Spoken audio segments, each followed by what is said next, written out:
Welcome back. I'm Amy Sweezy. Day one is underway here in Pittsburgh. We are at TESOL 2020, and I have an exhibitor with me. It's our first exhibitor of the day. Hello.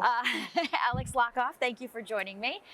Alex is from Edpuzzle, which is based in San Francisco. Yes. And you are the head of curriculum. So tell me, what is Edpuzzle? What do you guys do, and why are you here at TESOL?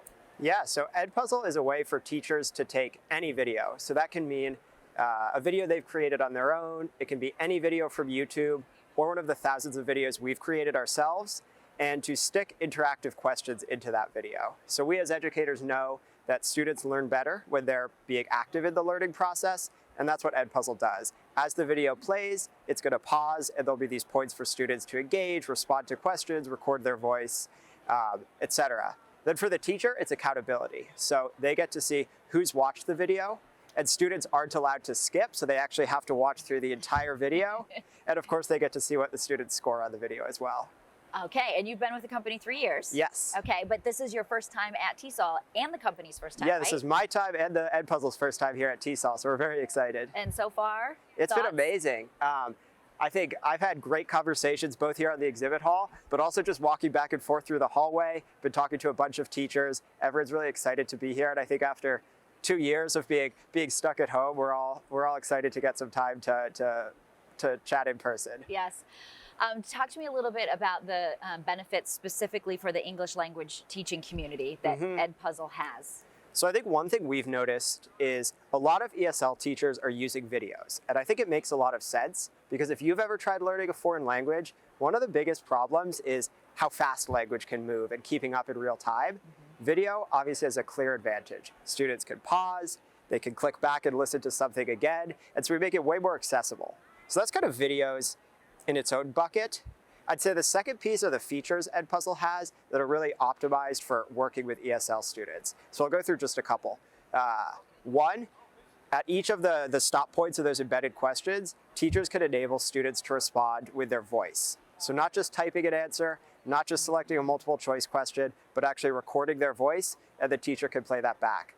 So you can imagine if you're working on pronunciation, or if you're working on just comfort being able to speak fluently, this is kind of a game-changing feature to be able to hear your students, and all of your students, respond at each question.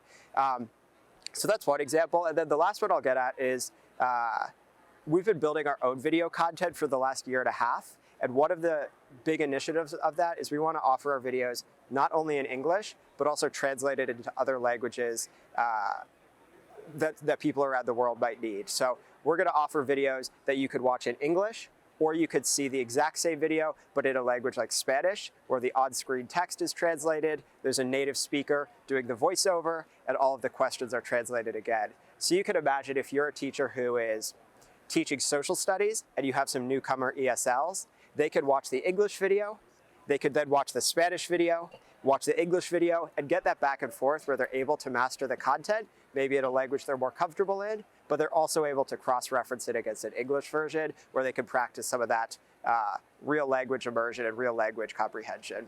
Wow, that's very exciting. Where do people find you if they're coming to see you in person, first of all? Yeah, so we are at booth 101. If you walk into the exhibit hall, just take a sharp left and we're all the way at the corner. We've got a bunch of staff here. All of us are former educators. So we've got elementary, middle, high school educators at our booth, and would love to chat about how Edpuzzle could fit into your needs, kind of regardless of where you are, pre-K, elementary, middle, high, college.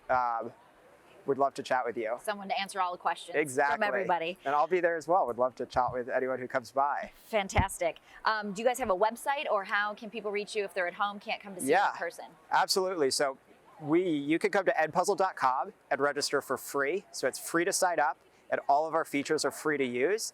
So you have a chance to try it out, fall in love, and we're pretty confident people are going to fall in love once they give it a whirl. If you need any help or you need to talk to one of us and you're not here, send us an email. It's support@edpuzzle.com. We've got a team of folks who will steer you in the right direction, make sure we can help with any questions or needs people might have. Fantastic. Alex Lochoff, thank you so much. Thank you. For being here. Make sure you go check out his booth here at TESOL if you're here live and in person, and if not, you can go check out the website. Thank you for joining us. We'll see you in a bit.